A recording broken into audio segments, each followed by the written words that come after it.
ladies, welcome to another video with Leslie. Today I'm here to show you my DT project for February, and I'm super duper excited with how it came out. And so what we'll do is we'll go ahead and I'll show you the products that I used, and then I'll go through what I did. What I made was this Shabby Chic vintage kind of Tussie Mussie, and I really like how it turned out. Okay, so let me just set it to the side here. I'll show you what products that I used. I used the Mini Mulberry Open Roses in the vintage colors, and I used the pink. Let's see, I used the Mulberry Sweetheart Blossoms in the two-tone baby pink, and I love those. Those are so super cute. I also used the Mulberry Cherry Blossoms in the pale pink, and let's see, I used the 1-inch organza butterfly in the ivory. Yes, in the ivory. I used the organza on acrylic flowers in the pink. And then I used this beautiful lace, which is the ruffled eyelet lace. Okay, and then I used the woven white daisy scallop lace, and it comes in white, and as you can see, you can I have changed it to blue in the past for a past project, but today I had used pink, made it pink to match my project. Okay, no, I didn't use that, sorry. I also used this, which is the mauve colored satin ruffled lace. And let's see, I used the clear pear crystal, and it's a really big crystal. I used the cherubs, love those. And then the last thing I used was the flat back pearls in the light pink. Okay, so let me move all that aside, and then I will show you what I did to the Tussie Mussie. And okay, the paper that I used is a very, very old paper that I've had in my stash since 2005. Look at that, 2005. So it's My Mind's Eye, and it's a wild asparagus line, and it's called Dream Floral Lavender Paper. And I love this paper. It is so very pretty. And then what I did was I took just a little bit of gesso and put over it to, you know, kind of tone it down just a little bit. And I love how that looked. Okay, so this again is made with a 12-inch piece of paper. I took the whole sheet and I folded the paper back here instead of having the point, because I don't know, I just thought that this would be, I don't know, that's just the way I wanted to do it. So, and this is my first Tussie Mussie that I've ever made. I followed Alease's tutorial on how she rolled her paper. And if you haven't, ladies, if you haven't seen her video, she does a really good job in explaining how to roll the paper.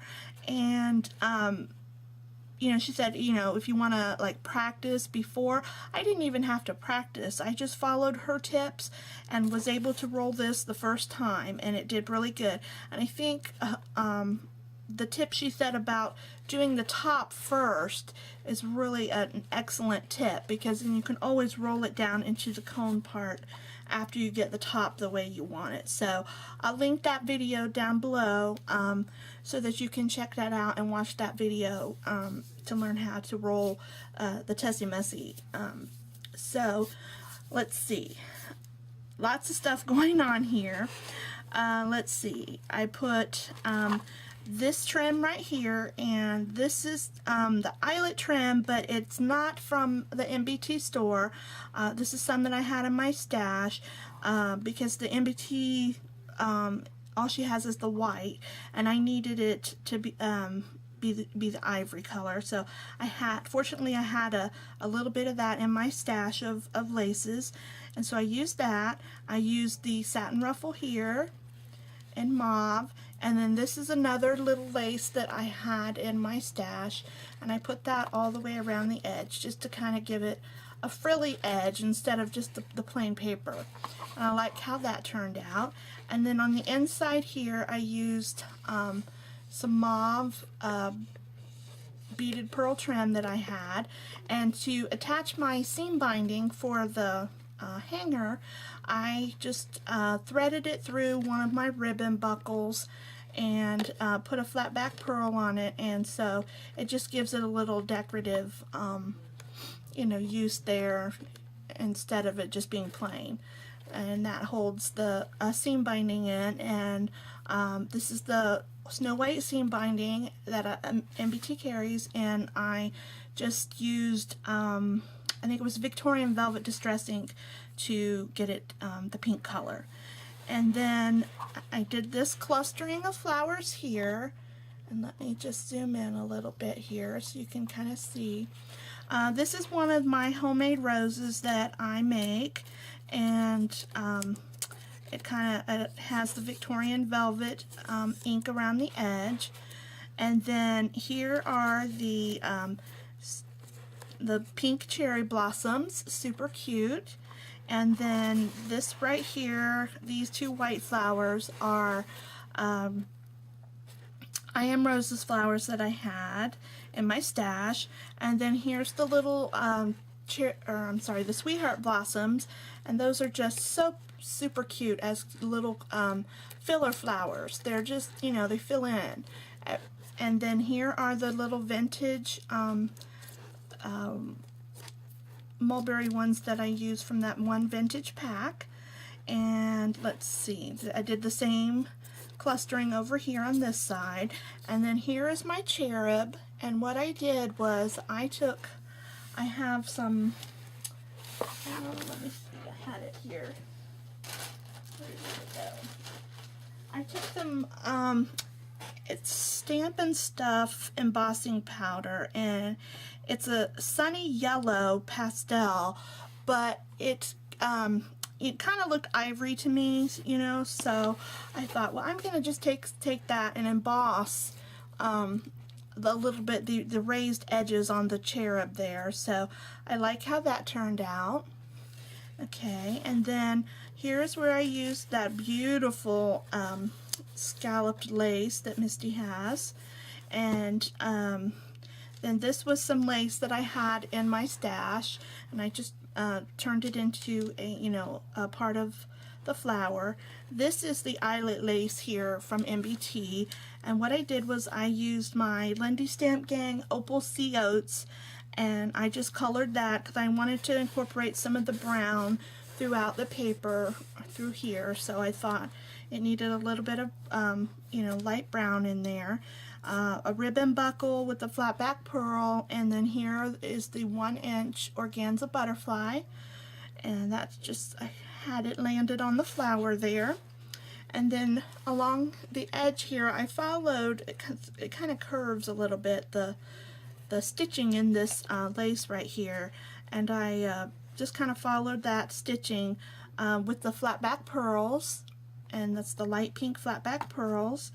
And then down here I just made a seam binding bow, and then here's the pink acrylic flower with the organza.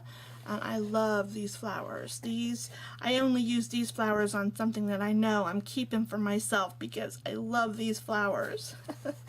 Okay, and then here is the really large pear crystal that is just super gorgeous. And what I did was I just poked a hole through the end of the paper and threaded some wire through there because a jumper or O-ring wouldn't work, so it was wouldn't go through the paper. So I just had some heavy-duty wire in my stash and just made it like that so it'll dangle. And this is a super fabulous crystal. Look how it shines, ladies. Okay, so that is the front of the Tussie Mussie, and then the back is pretty simple. All I did was really use this zoom back out here again. This beautiful trim that Angie, Queen Bee, hey Angie, she had given me in a swap that we had did, and I had never used it, and I thought this is the perfect trim to use for this project. So let's see, I think that is oh no, I forgot the little sprays here that I used also from MBT, and I used those in the pink and the ivory, and that just adds a beautiful little touch there to the big flower. And let's see, that, yep, that's it. So I hope you guys like my project, and I really enjoyed making my first Tussie Mussie, and so I'll probably be making more of them now that I know how easy they really are to make. And again, check out Alease's video, Alease46, on how to roll the paper, because she really does a great job in explaining it. Let's see, I think that's all I have for today. So thanks so much for watching, and be sure to visit mbtreasurista.com. And we are having, ladies, our design team call. We are looking for new members to add to our creative family.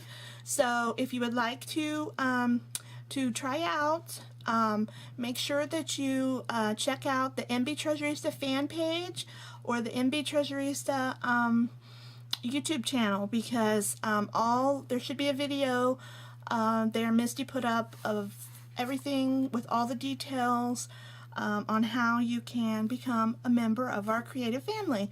So we're super excited about that. And let's see, anything else going on? Oh, one more thing I forgot to tell you guys. Anytime you go and make a purchase at mbtreasurista.com, make sure that you use, I have my own coupon code there now. So what that means to you is anytime that there is not a sale going on at the store, you can get 10% off your entire purchase just by using my coupon code. And that code is Leslie10. I'll put the correct code in the down bar so that you can make sure that you can use that code when you make your purchases, and that'll save you 10% anytime that there's not a sale already going on in the store. So I hope that you ladies have a great day and a fabulous rest of the weekend, and I will talk to you again soon. Thanks so much for watching, ladies, and have a blessed day. Bye-bye.